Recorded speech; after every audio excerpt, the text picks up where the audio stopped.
травы. История об уральском герое, который спас ребенка, выпавшего из окна в Серове, оказалась выдумкой. Об этом рассказал порталу Ура.ру пресс-секретарь областного управления МВД Валерий Горелов. Информация о героическом поступке появилась в соцсетях, а серовские журналисты просто ее не проверили. Напомню, серовское издание «Глобус» опубликовало взятое из соцсети письмо, якобы написанное мамой полуторагодовалой девочки. Якобы ребенок упал из окна, и ее перед самой землей успел схватить молодой человек. Мама благодарила героя. Сам псевдогерой признался, что никакого ребенка он не спасал, а письмо просто сочинил его друг, сообщает Life News.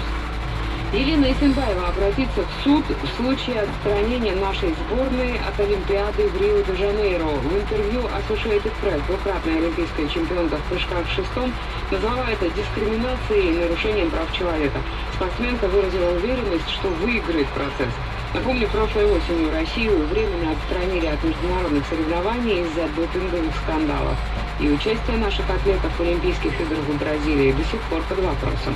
Россияне потратили почти 2 триллиона рублей на покупку подержанных автомобилей в прошлом году. Таковы результаты исследования Автостата. При этом самой популярной маркой оказалась Toyota.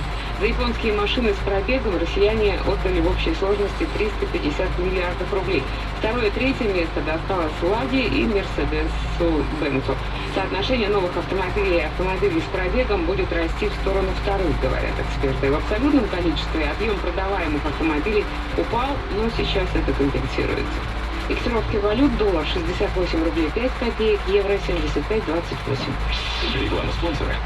Наш малыш родится совсем скоро. Чтобы он рос счастливым, ему нужна наша любовь и забота. А чтобы здоровым – гармония. В детском отделении медицинского центра «Гармония» есть все для грамотного и комфортного наблюдения ребенка любого возраста. Отделение УЗИ, любые анализы, приемчивый кабинет. И, конечно, опытные врачи. Записывай телефон 254 66 66, Советская 42. Ты самый лучший. Предупреждаем о наличии противопоказаний и необходимости консультации специалиста.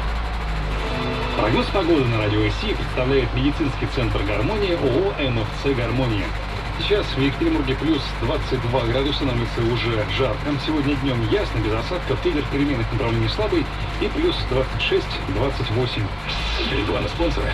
Выявление половых инфекций современными методами. Быстро, точно, ежедневно. Медицинский центр «Гармония». Телефон 254 66 66. Сайт gdefismc.ru. Предупреждаем о наличии противопоказаний и необходимости консультации специалиста. Новости нашего города, музыка вашего сердца. Радио Си. To feel that first night together.